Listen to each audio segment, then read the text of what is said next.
Ilang biyahe sa mga bus terminal sa Dagupan City fully booked na. Narito ang report.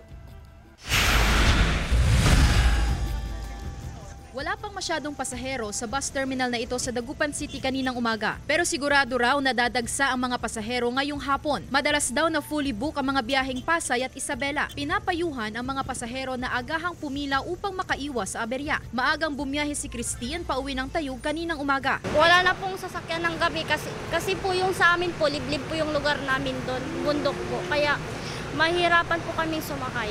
Mahigpit ang pagbabantay ng mga pulis sa mga bus terminal. Aside from that, hindi lang yung sementeryo yung tinutukan natin, kundi yung mga places of convergence ng mga tao.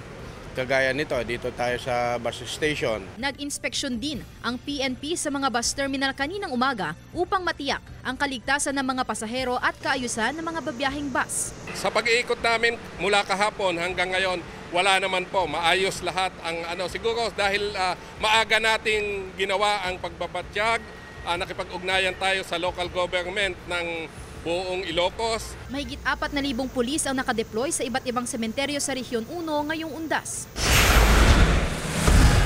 Nagsisimula ng dumagsa ang mga biyahero sa Dau Bus Terminal sa Mabalacat City, Pampanga ngayong araw. Ito ang itinuturing na pinakamalaking bus terminal sa Region 3. Tiniyak ng pamunuan ng terminal na sapat ang bilang ng mga babiyaheng bus ngayong undas. Ayon kay Elmer Lopez, Operations Manager ng terminal, umaabot sa 75,000 commuters ang naitala nila kahapon batay sa dami ng fully loaded buses na umaalis sa terminal. Kasama si Daryl Peralta, Sandy Salvacio, One North, Central Luzon.